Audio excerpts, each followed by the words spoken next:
What's up, everybody? It's the Brownwater Banter podcast. I am Jared Seymour, and I am here today with a few guests here. We got Joey Cates is back, hanging out. What up? And JJ, man, what's up, dude? How you doing? What's up, man? Good. How you doing? I'm doing well, man. Today we're going to talk all about being a captain, right? You a merchant marine. Really? Big boat Yeah. captain. Oh, shit, I didn't even know that. Big Right boat out the captain. gate, something I didn't know. Yeah. What, you're part of the Merchant Marines? Yeah. As many times as we talked about what this, you I didn't do know. is so anytime you get your captain's license and you swear in with the Coast Guard after you've passed, whether it be an OUPV, 100-ton, 200-ton, 5, all the way up. Once you swear in and you do your oath, just like everybody else. So you basically become a merchant marine, and or a seafarer. There's 9 million different words for it. A lot of guys say, "Oh, you're a sailor." Well, no, we're not. Technically, we're not sailors because a sailor is a Navy man. So, Okay. so Military in the absolutely. Navy. So that's kind of the difference, so to speak. All right. I didn't know that. As many times as we've already discussed that, Yeah. I didn't realize you were in the Merchant Marines. Learn So what something is? every day. Explain the Merchant Marines for people that don't know about that. So merchant marines is basically in time of war when the Navy needs guys to move a lot of product, whether it be, for example, World War II. We were talking about that the other night. Yep. And so the merchant, the Nazis, the U-boats were sinking lots and lots and lots of oil tankers. Well, those were all merchant marines that were moving that for the Navy to get the fuel oil and all the supplies to, i.e. Normandy and Right. so on and so forth. We were like you mentioned, we were talking, and I shared on our Instagram page for the podcast. I went to the museum down there, the World War II Museum in New Orleans, and right when you walk into the spot of the museum that's dedicated to the Pacific campaign, the first monument that they have is to the Merchant Marines. Yeah. And they lost a lot of people. Those guys went Yeah. down. There A was lot tons of them. people. Yeah, there was a lot of guys that went down that. So they're kind of like silent warriors. Yeah. If that makes Yeah. any sense. Yep. They're the forgotten. But I think a lot of guys at that time fully understood the responsibility they were taking on. Yep. And they Knew what knew they they were weren't going to getting go into. exactly. You weren't going to go active duty, but so to speak, we're still helping the country out. They- It's more or less a volunteer service for the Coast Guard / Navy. Right. I'm not a historian on it, but I do remember reading a plaque that said that they at first didn't want to be they wanted to stay the Merchant Marines because of their union. Yes. And then later had to fight to get VA honors or Yes, VA benefits. and they're I still should say. fighting that. That's what it said. It said Yeah. it's still a point of contention It is. to this day. It So- is, and it's a huge point of contention. Of course, obviously, me doing it for a living and being a merchant mariner and so on and so forth. Now, I'm not part of a union like SIU or anything like that. The unions on the bayou and in the oil field are just frowned upon. Right. Really. Yeah, absolutely. And I get it. The boat owners, they're out. Everybody's out to make a profit, and when Right. you get a union involved, Red tape. absolutely, you can end up like GE or the what is it, the CWA, Car Workers Union, up in like Oh, yeah, Detroit, Detroit and all whatever, that shit, UWA, yeah. United or whatever it is. So what happens is the day rates go up for the crew members, but the boats aren't making money because the oil companies aren't making money, and it's a trickle down effect. So each rig out in the oil field, like say, I'm not going to put any oil companies' names out there, but Right. you're working for oil company Barney, so to speak, Okay. and Barney's making a profit, and then all of a sudden things kind of start taking a nosedive like they did 3 years ago. We went through that big downturn 5 years ago. Wow, yeah, 5 years. It flies by when A you lot of have people fun. lost. It A lot of people happens. lost jobs. Then, right? Well, there was a lot of people that went home with no Cutbacks. jobs. A lot of guys kind of forced into retirement, Yeah. unwillingly. A lot of industry went through that. It is, yeah. And then the guys that were turning pipe, on the not necessarily in the maritime industry like what I'm in, but the guys on the rigs, those guys really took a lick. We took a lick financially, but there was guys that went home with no jobs. Yeah, and that's a lot of people don't understand that one installation in the Gulf or one installation on land, the people that it feeds, the families that it supports, just one Yeah. rig. You're talking from grocery runners. half of Louisiana. Well, yeah. I mean, look at Morgan City. Morgan City Right. completely went under. All their funding for their education system, for their public schools, comes from the oil and gas industry. Yeah. Yeah. And when it tanked, they started to, hey, we're not going to give you X amount of money anymore. And so the education system suffers. So the kids suffer. And, Yeah. So it's huge. Chevron over in Pascagoula, they went through a huge restructuring. The oil and gas industry is crazy. Not to get off topic, but No. it changes so much. it's insane to try to keep up with it. Yeah. It really is. You, I just noticed you got the Gators hat on. You're a Florida born boy. Florida boy, Yeah. through and through. That's and I guess that's a good way to kind of get started on how you got into becoming a captain. You fished all your life growing up. Charter boats, I think, is where you started, right? In Destin. Yeah. Okay. So if you want to get into that a little bit, grew up in Destin. That's your origin. That's your origin story. Yeah. So I grew up in Destin. Grew up charter fishing out of Destin, Florida, and I was very lucky. Destin was kind of the tip of the spear. A lot of guys, you hear, oh, you're from Destin, you fished in Destin, and a lot of guys kind of like, oh, great, I got a Destin guy here. But the thing about what made a Destin fish head such a diverse community is we could go from snapper fishing at 8 o'clock in the morning to being and catching tunas by noon offshore. Yeah. So you had to be able to switch on the fly, and a lot of times it did happen on the fly. But yeah, so born and raised in Destin. Great town, great community. I was very fortunate to be part of the fishing community. And I got out when fuel really got, if you remember back in 2004 when the real estate market crashed and it tanked, 2004, 2005, and then fuel prices really went up. They skyrocketed. Okay. It was right after post-Hurricane Ivan. Ivan had come through Florida, my neck of the woods. It actually went into Orange Beach, Pensacola, and we were on the eastern quadrant, and we took a hard hit, and Destin really restructured at that point.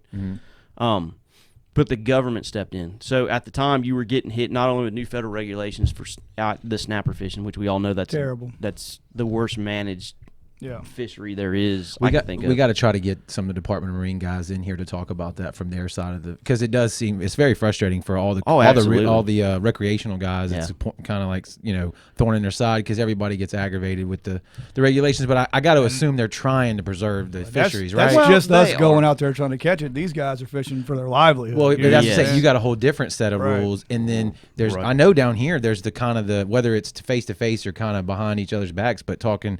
The recreational guys complain about the commercial guys getting so much, and the commercial guys. It's a 51-49 split. So to break that down, so what happened was we used to have, years ago, we had 10 days each month to catch whatever you were allotted for snappers. And I'm just using red snappers for an example just to kind of clarify things. So you had a 200-pound ticket and a 2,000-pound ticket, and you could go catch, depending on what boat you were working on at the time. You had 10 days each month, and you had each trip was a day trip.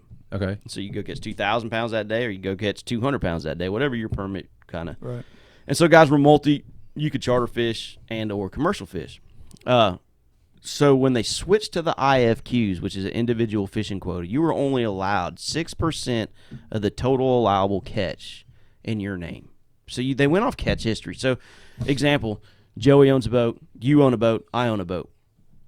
We all had 2,000-pound permits, and they went off our catch history. Well, they're only going to give you 6% of the 51% total allowable catch amongst the commercial fishermen. They're only going to give Joey 6% max, myself 6% max. Now, you might only get a 2% cut of the 51% because you got all these guys that were involved in that fishery. Mm-hmm. So it's a lot of math involved with that shit. There is, and there's a ton of amount. And so the recreational, and I was very fortunate growing up doing it, and I was there for the whole transition period into what it is today. Mm-hmm. And I got some really good friends that have gone up to Congress and spoke. Captain Gary Jarvis out of Destin, Captain Jim Green out of Destin. And Gary is now the mayor of Destin. He's retired. He sold his boat. Jim Green still runs the American Spirit, not to throw anybody names out there, but I'm gonna hook those guys up. So if you head to Destin, look those cats up. Captain Kelly Wines, he retired. I worked for Captain Dale Beebe. He's retired now. Captain Cliff Atwell.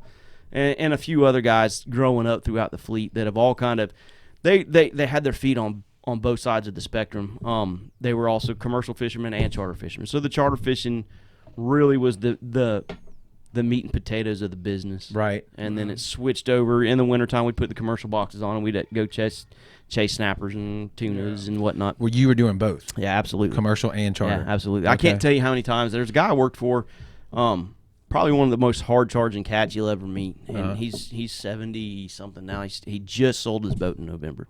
And was still working it? Yeah, he was still working it. It's a hard thing to do. Yeah, at 72 years old. Man. And so it was a 55-foot boat. Damn. And this cat was, he's almost like a grandfather to me. Mm-hmm. So, anyway, long and short of the story, he's finally retired and kind of walked away from the fishing business for like the third time. Were you running your own boat at that time? I was. You own the boat, or you work for somebody? I own the boat. I had some shares in some boats. Okay. So long and short of the story, I had several different investments I was involved in.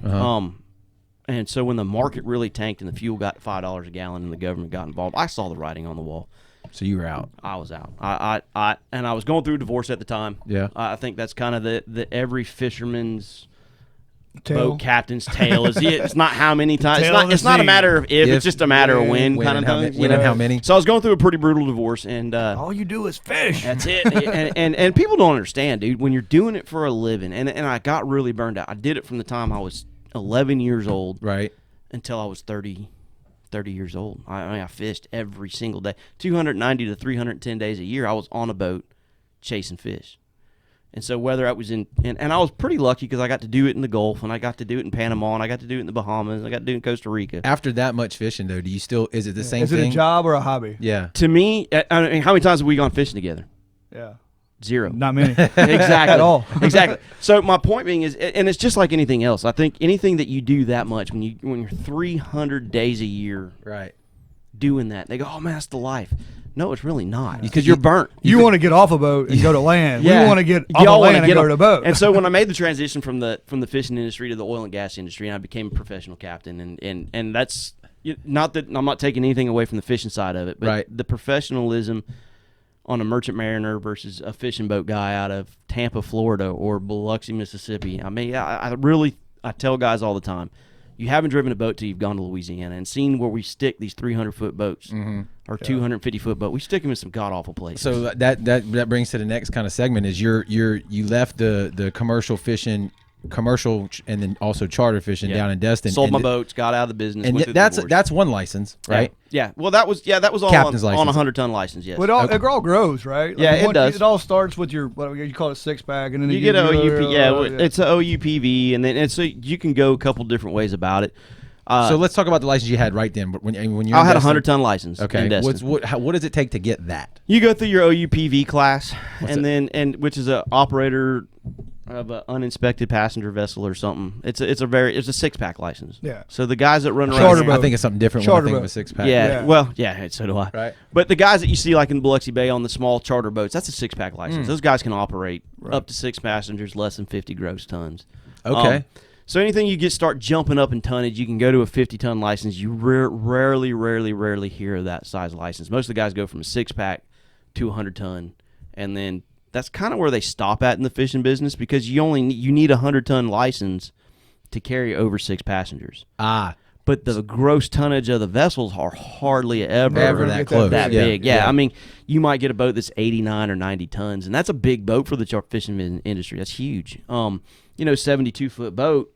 That's a lot of boat. That's Right. a bunch. That's a huge boat. Yeah, you I better mean, be staying 3-4 those are days the somewhere, big- right? the you big would think so, but sports those are day fishermen, right? boats. Yeah, but Yeah. yeah, exactly. But those are day boats in Destin. So, They got more money than us. Yeah. yeah, I've seen they had some a bunch of Yankees that moved down there. Really, they running that got place. boats like that in Cabo too. They do, Day trip exactly. boats in Cabo. So And so, but a lot of guys have like a 55 or 56 GNS or a 46 GNS, or like we were talking the other day. There's some guys that got some Hatterses and some Bertrams Vikings. and Vikings. Uh-huh. But the charter fleet is a lot of custom boats. So if that makes any sense. rolled over from the 100-ton, and then you And I decided, hey, went I'm to going to. I went to the oil field, Yeah. and I got in with a 100-ton license. And you can run crew boats, and there's some OSVs that you can run, and up to about a 220-foot boat. But that's a lot of boat for a guy with a 100-ton license. Yeah. like he's kind of pushing his limits as to what his license Absolutely, covers. yeah. It's 99 gross ton on the paperwork, but really that's a 1,600-ton boat, and that's a lot of boat. Uh-huh. I mean, a 1,600-ton captain needs to be running a boat that size. So that's how I got my foot in the door. And it was kind of cool because I was able to make the transition from the fishing business, Right. going from the cowboy days of the fishing business, and then getting into the oil and gas industry at the end of the cowboy days. So Right. when the company man was saying, if you don't go do this, we're going to find another boat to do it. I was at the very tail end of that as I was making the transition. All right. Let's explain that. You're not a boat owner now. You work for no. right, because these boats are huge. These boats are giant. All right. So yeah. you work for a company Yes. that owns these big ass boats. Absolutely. Right. That company works in partnership or With the oil or and like a gas subcontractor industry, yes. for the oil and gas Exactly industry. what it is. It's a charter. And they It's- transport Right. in, I'm basically a transport truck out. driver on the water. Right. See, I like that. I can Semi-truck. understand that. Yeah. So there you go. So basically, with the rig needs, any drilling equipment that they need, if they're pushing mud or they're tripping pipe or pushing pipe down the hole, or if it's on the production side, so the well's already established, the rig's on location is producing oil. you'll have a production run. And what I mean by a production run is you're going to go out and bring the guys on the rig groceries. You're going to pump them a little shot of diesel fuel. You might give them some methanol or glycol. But if you're on a drilling job, you got pipe, you got mud, you got barite, you got cement, you got gel. There's 9 million different things going on at one time. So Things that they need brought that they to them. got to have on them. Do you carry crew? Yeah, for yeah, the rig. Sometimes. Okay. Yeah. Now the crew boats do. That's what a crew boat So that's is. a separate boat. They jump on and jump off. If you've ever seen the boats that are moving 20, 25 knots coming out of Fujian or out of the river, when you go to the river and go fishing, you get this boat coming out, and it's that throws an 8,000 foot weight. It's a quad screw, and it's it's 200 feet long, and it's making almost 30 knots, and your eyeballs are and they don't stop. No, they don't. They don't worry That's a about crew that. boat? That's a crew boat.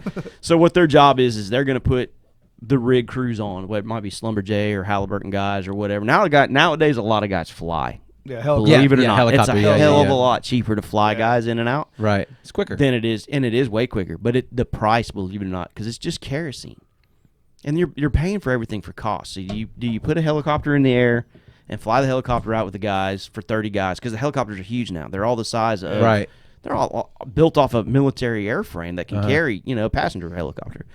So they're flying 30 guys out to the rig, and they're doing it for really, really cheap. So the crew boats are really suffering on that side of it.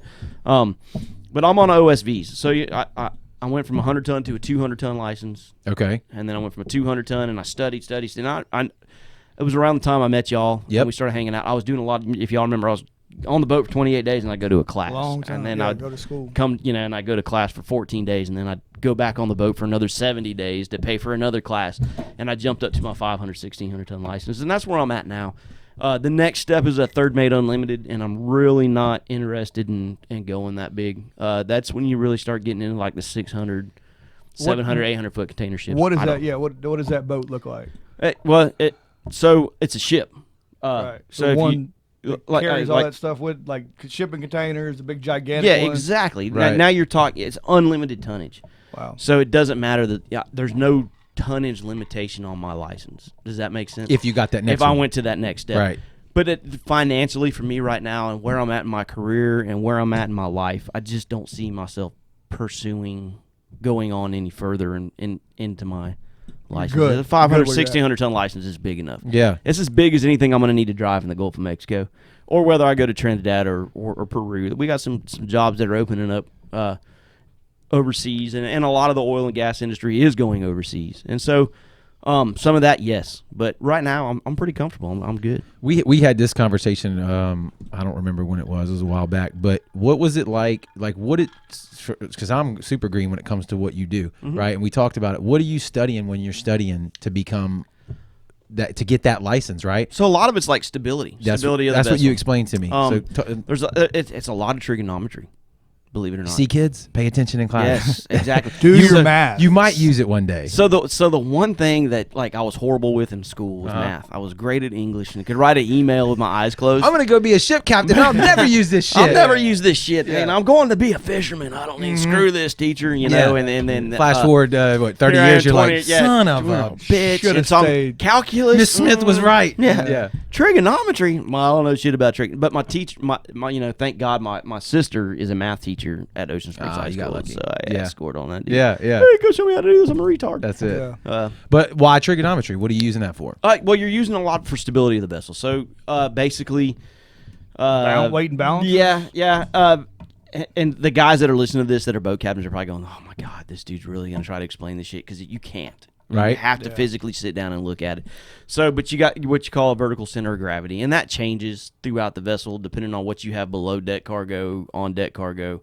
So, a basic run to a production rig, we're just going to use this for example. They're going to put a 250-foot boat, supply boat, 10-knot boat, slow as molasses, but it can carry A ton. the world. Yeah, I can carry a whole deck load of drill pipe, groceries. I can carry up to 800 gross tons of deck cargo. That's not counting the diesel fuel, the completion fluids, and everything else that's below deck. So, and that's where it all goes in. And then the ship construction, you study a lot of ship's construction. You're going to do lots of plotting, lots of crazy-ass plots, man. I mean, like I had one question during the test that was, I departed somewhere in Japan and was going to land in San Francisco, sunrise, sunsets, ETAs, and they wanted to know the time I was going to get there, my fuel burn from point A to point B. And then in the question it said, all right, so you're leaving Okinawa at X amount of time, you're going to land your ETA to San Francisco. You need to be at San Francisco at this dock at this time. So in that question, you're going to have to figure out your fuel calculations, sunrise, sunsets, the speed over ground I'm going to take to time get there. Zone. Exactly. I'm just picturing. Is there any flat earthers who are ship captains? I promise you, not a one. Yeah, you know what not I mean? going straight one, to dude. They're all trying to answer that question. He's like, well, I can only go one way. Yeah. All right, so I can't go off the edge. And I don't want to drive off the edge. So yeah, it's insane. That We gotta whole turn flat around. earther, that whole flat earth thing. Those people need to be kicked in the dick. Yeah, That's man, just I love crazy. listening to him talk. It's hilarious. It's Yeah, funny, it is. They're great. But, But so it's a lot of like balancing act, It right? is, On a it ship, is, it carrying is. that much shit. It Because is. I think there's videos out there of what happens when you don't get those numbers right. yeah, you're upside down. See, Yeah, you see it. You're walking on the ceiling and you're underwater. You know, Yeah. your bed's wet. That's a bad day at yeah. work. Yeah. So we always try to say keep the bottom side wet. There you go. That's kind of the motto. You know, when we talk to another guy signing off on the radio. So that's just kind of the tip of the iceberg Right. on the junction. There's a lot of kids that are coming like. And I tell a lot of guys this, if you're really interested in doing this, and the younger kids that are coming up, if you can get in the academies, Texas A&M is huge. That's a great school. It's a great maritime school. I don't think I even knew that was part of a college. I didn't either at the time, and I wish I would have 25 years ago because I would have Maritime. went. You know, can go to Texas A&M. You can go to Texas A&M. get a and bachelor's degree. Is that how that works, or is it yeah, more of a? It's more of a what's it's a more- technical program. That's the word It's I a was technical looking for. program, but you're Yeah. walking out with a third mate unlimited, Yeah. which is a huge license. And these guys are 22 years old. That's in demand, I would assume, right now. Oh, it's huge in Yeah. demand because the size of the boats are getting bigger. In the oil field, they're getting bigger. Right. You're not going to stop it. We're drilling deeper. You think about it. Back in the day when we were kids, not to sound crazy, but when we were kids, you know, a deep water rig was a couple thousand feet. Mm-hmm. You know, you might go out to the salt domes and go catch a few Yeah, tunas couple- now at the midnight lump, right? Well, midnight Right. lump. Oh my God, that's deep. West Delta 143. There's a rig right there. Well, now we don't even check up. I go another 100 miles south of Dang, that. superstructures. Yeah, we're drilling. Those guys are drilling almost 10,000 feet of water. That's before they crazy. even hit the mud Damn. on the bottom, and then they drilling, 10,000 feet to Shelf get to the just lump. drops.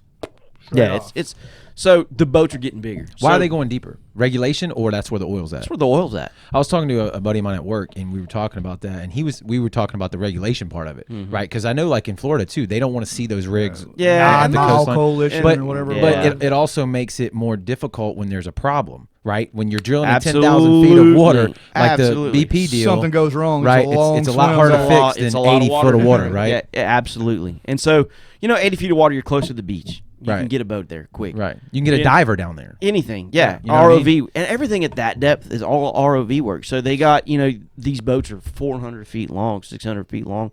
A company I used to work for, they had a boat that was designed to do that well intervention, is what it's called. It's a well intervention vessel. If there's a problem, you mean? And there's a problem. They bring this boat online and they bring it out to the rig. Well, the boat's making like $1.5 million a day to come on location. How do we get one of those? Tough.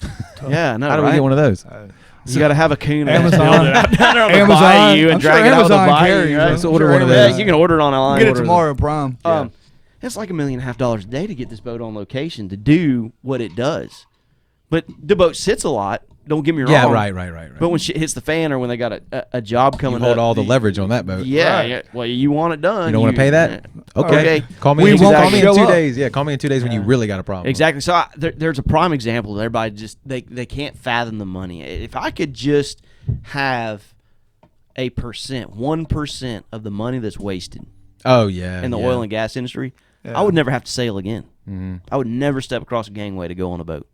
1% of what they waste a year. That's all I want. I would think that those companies, though, this isn't government, right? These No. are private companies. These are all What's private with the companies. waste there? I mean, Dude, Such a so- big operation. I It's would such think. a huge operation, and you got guys that have no clue what they're doing that are making executive decisions.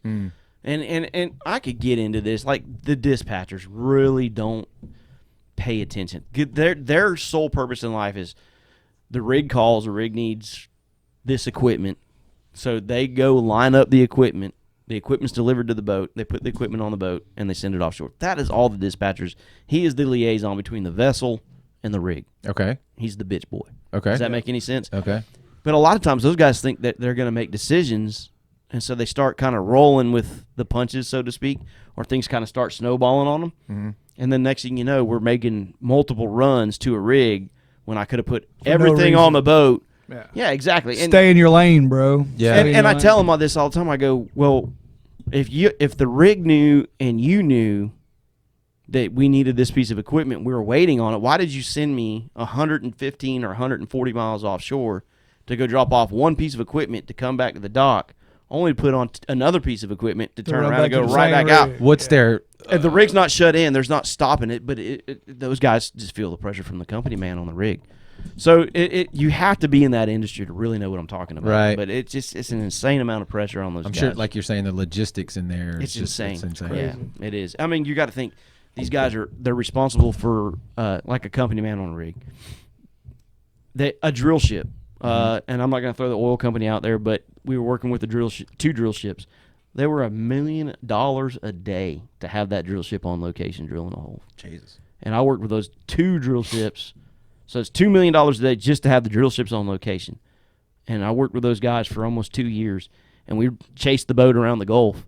And they punched some holes that produced, and then they punched some holes that were like seawater. Yeah. I mean, it literally, that's but just seawater. when you hit it, you hit it it's good. payday. Yeah. So Exactly. what I know it probably varies from boat to boat and industry to industry. What is your current schedule that you work now? Right now, I'm doing 28 14s. Okay, So 28 days on the boat, 14 days home. So you get a 2-week vacation for every month of work. That's one of the things. grind, You're somebody, and I know a couple other people that are in that industry as far as the way they work. My dad even did that my whole life growing up. He wasn't a captain, but he was a welder and worked in oil and gas. And the oil gas. But like that's a tough part of what you do, right? Is being Absolutely. gone for 28 Leaving days. your family. Yeah, I mean, I'm very fortunate because of my wife, and she's got a pretty tight community around her, your guys' wives, and then some other people that are around her. They can take care of a lot of things for her. But she was very fortunate because her grandfather was in that business, and they're from South Louisiana, so she understands the life. What it takes. And exactly. And so there's a lot of chicks out there, not to throw chicks under the bus, Right. that aren't going to deal with that. No, it's tough. It's hard, Yeah. I mean, You ain't leaving me with your kids for yeah, 28 days. exactly. Exactly. You're going where for 28 days? Right. I can't talk to you. You're going to be at the rig, and I can't talk to my husband or my significant other for. Does communications nowadays? It's got to be a little bit it's better. a lot better, right? man. Yeah. We got sat phones. When I first started, it was literally still pay phones. So, Yeah. like you might have a cell phone that might work, Yeah.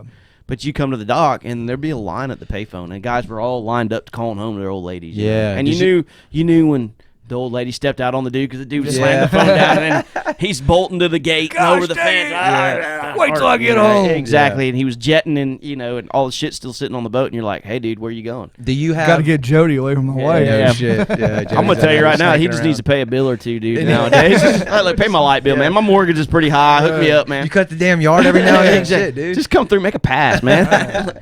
Help me out, bro. Feed a kid. Does your ship have a like a satellite link? Absolutely, that provides Wi-Fi to the boat. Yes, we have Wi-Fi on board. So you're pretty connected. Though. Yeah, we are. Not that is any that's No. as It like being home. Yeah, Makes it easier, though. Yeah, but I mean, You can FaceTime your kids and Well, stuff not like- really. It depends, man. It really depends. Sometimes I can FaceTime. But nobody can be on the system when I'm doing that. Does that make sense? Eats Yeah. up They slow it everything. down. It's basically exactly. And I'm not into that world, so to speak. Yeah. I'm not a computer nerd by any means. Oh, you're on the interwebs now, though. I'm surviving barely. Right? Streaming, bro. Hey, dude, you're in it, dude. I'm standing here looking at the computer, going, "Wow." No, but so I am. There's times internet service has gotten a lot better, and then so is cell phone service offshore. I mean, like we swap carriers to have better service when I'm 100 miles offshore. Elon Musk is trying to get the satellites up right now, man. We're gonna I have thought high they speed internet just- everywhere. Didn't so. the company Yeah. just put T-Mobile a- did. Yeah, T-Mobile. out on the rigs, right? It's a floating rig. It's almost like a floating cell phone tower. They got an area, yeah, and it's right there off the river. But so I was with and I don't like doing this, but I'm going to do it anyway because I hate these bastards. But AT&T, I was with AT&T for a long time. Right. And AT&T was like the best carrier for the Gulf of Mexico. They had kick-ass service. Well, then I was getting these $800 bills. I'd get to the dock, and I'm like, "What do you mean I got a bill for $800?" I'm calling them, trying to. You were roaming. Exactly. You think? You weren't just roaming; you were roaming in Mexico. Yeah. And I'm like, "What do you mean? I'm in South Louisiana. I'm in Port Fourchon, Louisiana." You're pinging one of them towers over there or something. Exactly. Damn. The towers, the signal off the tower was stronger than the one tower in- they yeah. had up the Wow. bayou up in Golden Meadow. Wow. So you'd be in the slip loading cargo, and I'd call home, and you got your phone to you're not looking at your phone, right? Yeah. And then all of a sudden it was switched from AT&T to off network. Well, you might be on the phone for 30 minutes. Right. And then you hang up the phone, then you call your mom, then you call your dad. Son of a bitch. Free nights and weekends. Bring back free Yeah. nights and weekends. Yeah. So, it's the old shaft. So, I mean, I fought that for years and years and years. And then went to Galveston, was really lucky in Galveston because Galveston's, right there behind Houston. And I was in Galveston for forever. Mm-hmm. So I didn't have those issues with AT&T. It was really good service. Yeah. You get so far offshore and there's not shit off of Nothing. Galveston, Texas. Damn.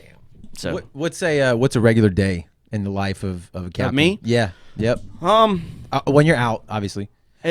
I'm very, very fortunate. So the boat that I run, I got a really good crew, man. Yeah. A really, really, really good crew, and that is really hard to find.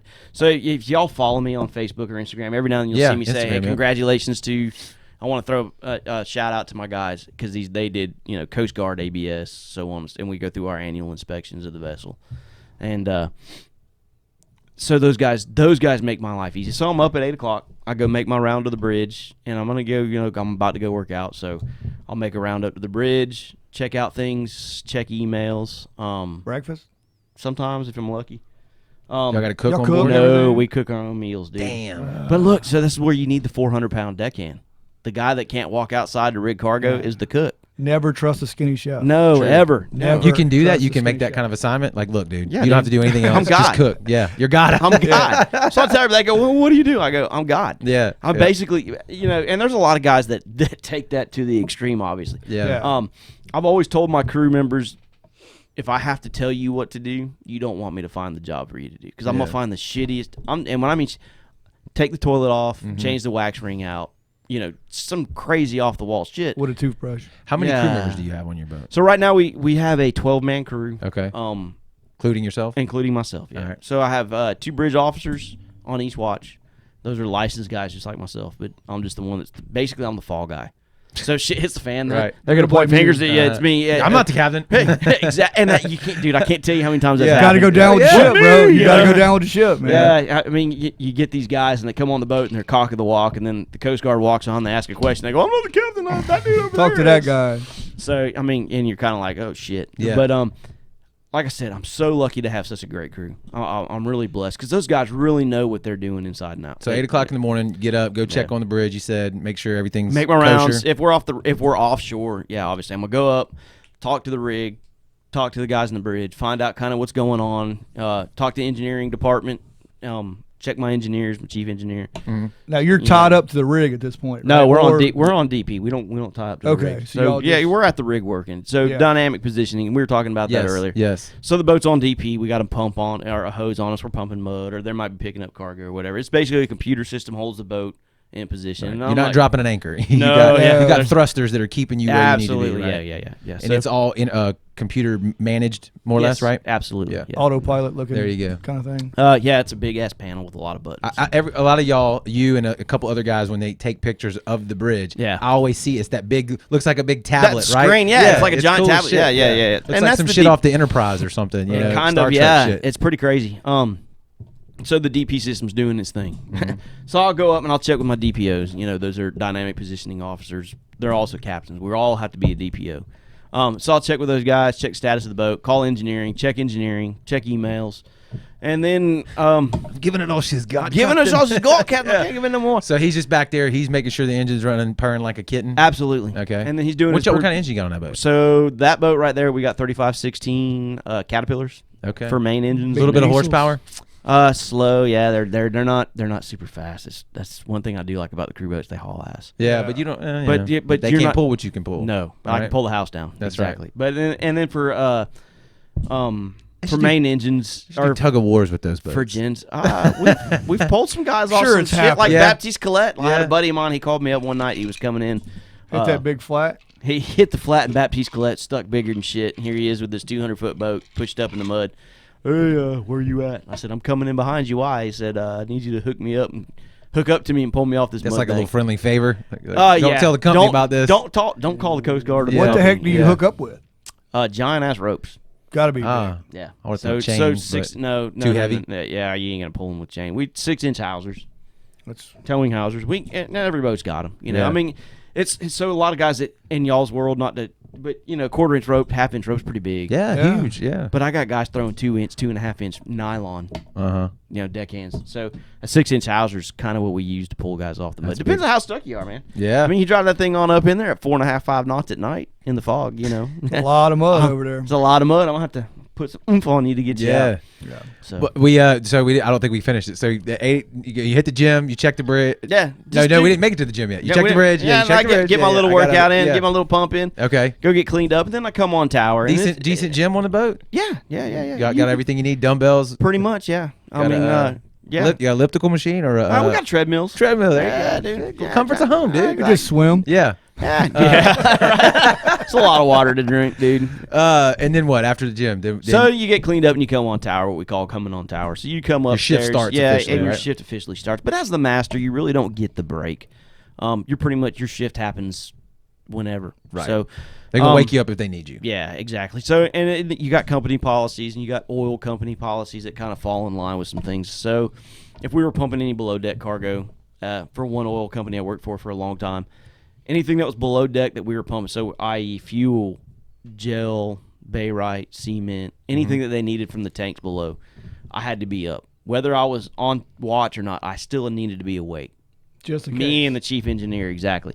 So those guys, me and my chief engineer, we might be sitting in the bridge. You might be pulling a 12-hour watch and then go down, and then those guys call for the hose, and you're like, shit, dude. Yeah. So you Just go went sit- to bed. I'm sitting there, you're literally laying there with the engineer, you're reading a book, and the other guys are handling it. The assistant engineer, the relief captain, they're doing their job. But because the oil company wanted me to be up, I had to be up. And that's in case something happens and you need to make an immediate decision or something. Exactly. Get the boat out of the way. There's Whatever trouble. happens. Yeah. So the master role is very, very glorified, but it's Well, you got all the responsibility. It doesn't matter what everything industry weighs on you're your in shoulder. there. Yeah, I mean everything weighs on your It's shoulder. why you get paid the big. That's right. Exactly. That's right. So, and that's the other thing is I tell guys, oh man, you're gone all the time. I don't ever get to see you. Yeah, but I mean, I'm not sweating bullets. My kids got things I never was able to get. That's right. You know That's what what it's I all- mean? that's And why you what do it's all it. about. Yeah. Exactly. And let's just call a spade, dude. I don't think I'd survive a land job very long. I've been on boats my whole life. I don't know anything else besides a damn boat. So. Yeah. Sea legs. It's beautiful out there. Yeah. It Definitely can be. It can be real Yeah. shitty environment. What's too. you got any good stories about some bad shit that you've been in? And Yeah, dude, I've been in all kinds of wild shit. What you want to know? like weather wise, did Joey's a huge hater of weather? Yeah, so am I. I I'm a hate sissy. winter. Yeah. So I Hey, tell this guys all the dude time. does not like to see any type of clouds, any type of anything. I like going on. blue the weather's skies and turning- sunshine. His whole baby. personality changes. Yeah, so does mine. Yeah. So when I'm on the boat, I turn into an asshole, and all my crew members know that. Like When they're the like- weather goes bad, or just yeah, on the boat? just on when the weather goes bad on the boat. Okay. On the okay. boat, the All weather turns to shit. I turn into a dick. Yeah. and the guys are like, "Why are you such?" Dude, I hate the winter. What's the one that sticks out in your mind the most? I know you got like one. I do. that was I got a like- couple of them. So we were working I don't know if you know it, but Shell Auger. I don't know if y'all know where that's at. Y'all probably haven't been that far west. We were at Shell Auger. So the guys that are in the oil and gas industry that listen to this podcast, they know where that's at. I promise you. Okay. And Auger, we were working. It's a Shell rig. Anyway, we were working a production job for these guys, and the weather was starting to come up a little bit. And I called the rig and I said, "Listen, I pumped y'all like 55,000 gallons of methanol. I need to pull away. The boat's not really holding position very well. Just for the safety of the boat and the crew and the rig, we're gonna pull away." Okay, no problem, Cap. So It wasn't holding position because of the weather. weather, Okay, right? okay. The seas had picked up. The wind was blowing, 35, 40 Like knots. you got enough to hold you over. I need to back away from Yeah, it. you're gonna get the job done. I'm pulling away, and the safety's come. And I'm gonna give credit where credit's due. The oil and gas industry, Right. Oh yeah. has really changed tremendously since the BP deal, Deepwater Horizon. So, Safety's a big time. oh, it's huge. Yeah. That's the ultimate factor, And I tell those guys all the time too. Before I get on with this story, is when they walk across that gangway. My ultimate goal as their captain and their boss is to make sure they leave with a pocket full of money, with the same amount of fingers and toes they walked across That's that gangway it. with. Get You know you what I back mean? home. I want to get you home to your family and kids, but I want to get you home a little bit better Financially, financially than, Yeah. than you walked across Yeah. the gangway. So anyway, and I've had to make some tough decisions. But anyway, we were at the rig. The rig was like, oh, okay, well, we're gonna go ahead and get the hose off. You just hang out till the weather blows over. Well, that night I went to bed. It was 18 feet. 18-foot seas. Yeah. Blowing 45, Bring me back 45 home. knots. Bring me back home. And how big a immediately. boat was that at the time? That was a 210-foot boat. Now this may be a stupid question, but do you still feel that a lot in a boat that size? Yes. Yeah. Yeah. You're talking. Yeah. So you're walking down the hallways. Yeah. I Yeah, mean, you're shit's walking on the knocking walls. over, There's right? shit's all over the place. It's a yard sale inside You're not the boat. sleeping in that. No, dude. And the boat's beating and banging.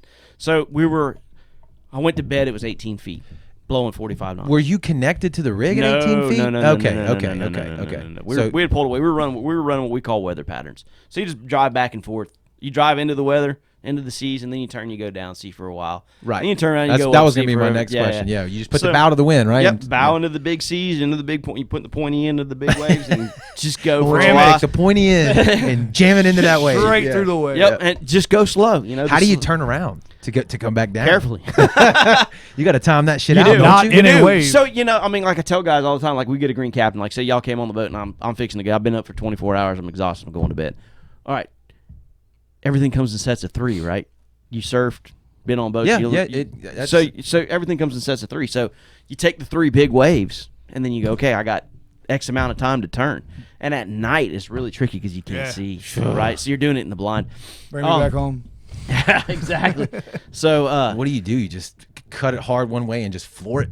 basically, you Yeah. just twin screw the shit out of it and turn all the thrusters Oh, on. yeah, that's and- right. Y'all got, so you Yeah. can pretty much spin So on they a just- dime. yeah. I'm Yeah. thinking 25-foot center console. No. And everybody's like, "Oh yeah, you can turn Yeah, on a dime." Yeah, we boom. turn on a dime. We got a lot of ass load of power. We turn inside our own axis, Right, there you but go. it takes time to get there. That's still 200 200 feet. feet. You're turning 300. Yeah, no. Nowadays the boats are 300 feet. So, and it's a whole different ball game now. With the boats as big as they are, you really don't have to run weather patterns. Very rarely do you run a weather pattern now. Because but it's back so in the big, day- They you can just just say, take so the we seas. take it. You just Yeah. put the bow into even it. at 18 feet? Oh yeah. Okay. Yeah, you just put the bow into it and dude, I could get into Yeah, it. yeah. But I'm not going to. But basically, you go on your DP system and you set a track line and Gotcha. put the boat in DP, and the DP system will follow that track You line. said dynamic positioning? Dynamic Yeah. positioning, yeah. It just keeps it on there. And it holds that track line. So I can run a track line 2 miles and just say, hey, I want the boat on this heading and I want it to go 2 miles this direction at this speed. Mm-hmm. And you just kick back and watch the computer do its thing. It's pretty insane. Pretty sweet. And Yeah. so you go to bed, and this night you're talking about you That's 18 backed feet. away from the damn. Pulled away from the rig and I went to bed. By the time I went to bed, it was 18 feet. And I told the guy that came up, he's actually dead now. But he was Not because of that night. no, He didn't make it. no. He ended up, Ouch. dude. He had that shit called cancer, man. Oh, yeah. Wiped him out. It's horrible. Yeah. Great cat. Anyway, so he comes up and he's like, all right, well, I got it, man. Go to bed, Cap. And I said, all right. I said, well, wake me up if anything gets too bad. And he's like, okay. So I went to bed. And 18 foot, you really don't sleep. It's kind of like sleeping like a cat on a bowling ball, kind of thing. Right. You're just holding on at that point. You can wedge yourself as much as you want, but you're not sleeping. And I guess about 4 or 5 hours later, my phone rings in my room. Hey, Cap, I need you in the bridge. And I was like, what's up? He's like, I just need you in the bridge. And I was like, holy shit. So I walk up there and I go, what's up? And he's like, we have no comms. I have no radars. I have no nothing. And I go, what happened? And he goes, I took a wave. And I was like, what do you mean you took a wave? He's like, I took a wave. And I went outside the radar. We washed the radars off the top of the boat. Gone. God Almighty. So I'm thinking it was a rogue wave, and they do happen. Did he not have the bow into it? No, he had the bow into it. It's just a big, gigantic Just wave. a giant wave. Son You of a get bitch. 30-foot wave. So rolls now over what the do you boat. do? Well, we Keep the bow in the wind. Just keep doing just that. drive her this way, Yeah. And I called the Yeah. rig and I told them what was going on. I said, look, we're going to go to shallow water and try to get in some smaller weather. And then we're going to have to go to Fouchon because my radars are gone. Mm-hmm. And they were like, okay. So we went in and they slapped new radars on the boat and turned us right around and right back off. Get your ass back Try up. not to do it Gotta again. go, yeah. And then another buddy of mine, he was working Shell Perdido rig, and I was working the Nansen Boomerang field for Anadarko for years and years and years. And anyway, he some weather was coming up, and he called me up, and he's like, "Hey Cap, what's your plans?" I said, "Dude, I'm hauling ass. I'm going north. They're talking 25 foot by the night. I'm out of here." Yeah. And he's like, "Oh man, Perdido's holding me." I said, "I tell Perdido they can shove it where the sun don't shine. I'm out." See? And so anyway, he was about 12 hours behind me, kind of roughly. blew all the running lights off his boat. Damn. The FRC that was on the back deck ended up in the Gulf of Mexico. We don't know where I think it washed up in Corpus somewhere. Cargo was shifted. Blew a window out of the bridge. So, yeah. Bring me back home. Yeah. Immediately. And, dude, that was a 280-foot boat that did that. So the Gulf gets nasty. Everybody's, it's the Gulf of Mexico. And yeah, okay, well, let me tie you on the bow for one night. You tell me about that in the wintertime. Some So, yeah, I'm with Lieutenant Dan Joey, shit. dude. I totally hate 2 to winter. 4s are good enough for me. Yeah. No, 2 to 4 is great, man. Yeah. Dude, I don't know. That's intense on a big boat like that. I mean, you So I see tell it guys all the all the time, time. they go, how big's an 18-foot sea? It's 18 feet. Yeah, what's 18 feet? How do you measure that? And I go stand at a 2-story house, a regular 2-story house. Just stand and look straight up, and that's a wall of water. That's what you're in. No thanks. All night long. But Nah. yeah, and it just never stops, dude. Anchors are banging. On Guys are yakking. Yeah, they get that was a question. Seasick, How much yakking goes on a boat like that? Once you got a seasoned crew, not much, but it's the new guys that we always laugh at. I Yeah? just tell them, Is it Dramamine popping going on live? No. 55-gallon drums full of Dramamine. Yeah, no, that it's pretty much I just tell them swallow hard. If you taste anything furry, it's just your asshole. Yeah. Oh, shit. So they most of the time they're hugging the toilet for a couple hours and then they get they eventually shake it. I've had a couple guys that I'm like, this dude's not gonna make it. Brandon And then he doesn't Sherman. come You ever back. had Brandon Sherman on your Yeah, boat? right. No, but I tell you what I did have, and it's funny, and I shouldn't laugh at this, but I do. So, we all make the jokes about Jody we were talking about earlier. Yeah, well, yeah. I had this 18-year-old deckhand, and we were working for Chevron out of ICY years ago, and he gets on the boat, and I was like, hey, dude, you hang out with your girlfriend before you came to the boat? He's like, yeah, and I was like, take care of business? Yeah. I said, good, man, she'll be like that when you get back. So we went to the rig. He didn't say anything. He went downstairs. You said what? I told him, I was like, she's going to be taken care of by the time you get back. I didn't think anything of this, right? So, You said you were a dick, though. yeah, I was a dick. So I go offshore and Captain's a dick. Dick. I hate that guy. so we go offshore, we work the rig, we come back to the dock, and the other captain calls me and wakes me up, and he's like, hey, man, that green hand took off. And I go, what do you mean he took off? He goes, that fucker left. And I was like, what do you mean he left? He goes, he packed his stuff and got off the boat, Cap. I was like, well, I wonder what happened. He said, he said something about you. You said something about his old lady, girlfriend, bruh. his old lady, and he bolted. He wasn't. I'll be damned. That's gonna happen to me. shit. And I was like, wow, yeah, that really, Damn. that Not for everybody. Damn. no, that really did happen, man. That was another question I was going to ask you on a 28-day Rotation. well, no, you said you do 28 on, 14 off, right? So Yeah. on those 28, how many trips do you make? Does it just depend? It really depends. And do you have? I would assume you don't have much dock time, right? That's lost money. They're not just. Yeah, gonna they're let you not. sit They're not there. paying for the boat to sit at the dock. Right. So Load you're, it, move it. You're Yeah. you're either on your way out or on your way in, back, yeah. and there ain't much There's probably not time. much. Yeah, and it depends. Like if you're working a drill rig, semi-submersible, like the Deepwater Horizon, which everybody's familiar with. That's a semi-submersible rig, or a drill ship. It takes time to put all that together to carry out to the rig. So you got to go to different locations and stuff. So you might be in the dock for 36 hours. But then once you're offshore, you're there till it's completely off the boat. Okay. And then you come back. What's the typical number of trips in a 28-day period? A production job? 12, 14 runs. Drilling job, 28 days.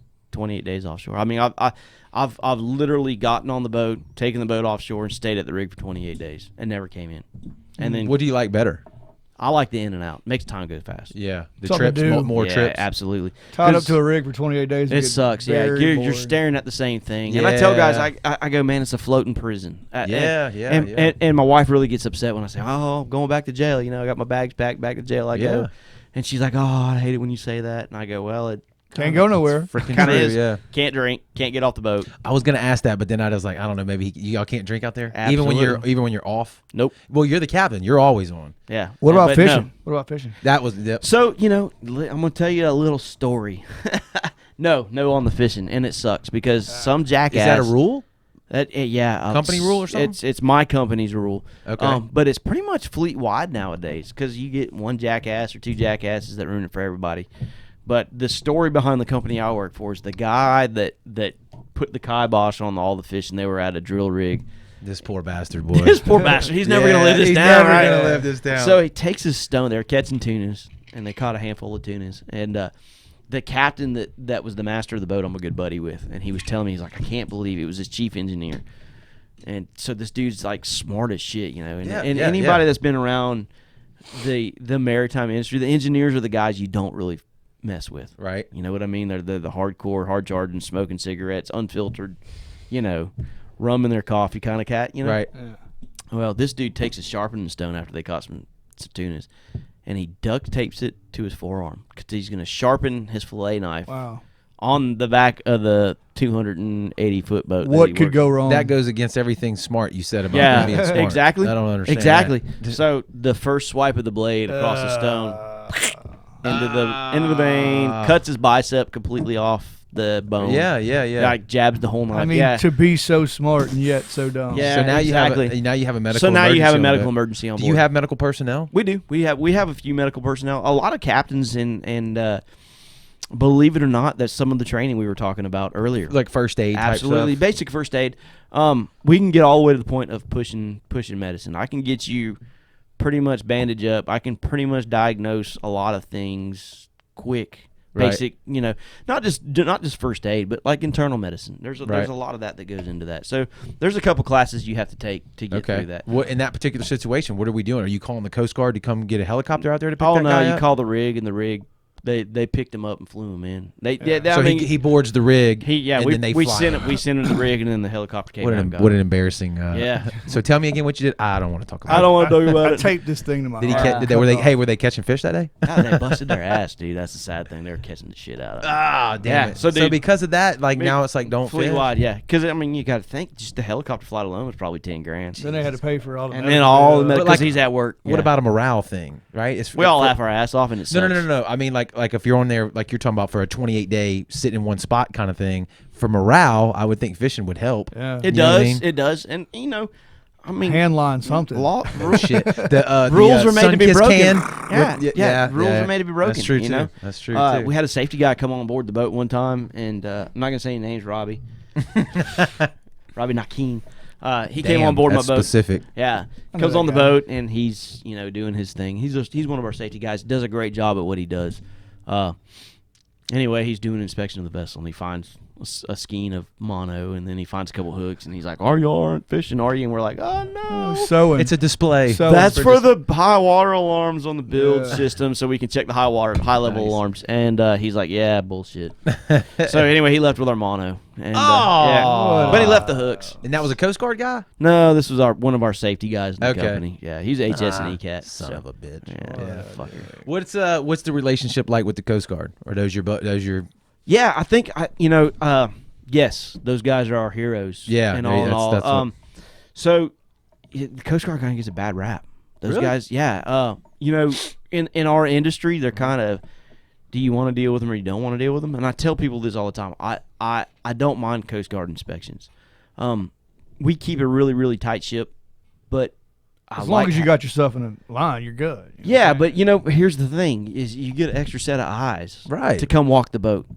Our lives rely on that vessel to be in tip-top shape. Right. So if we're missing or we're not hitting the nail quite square in the head, and we get the Coast Guard come on, they write or they come on and say, "Hey, you need to fix ABC."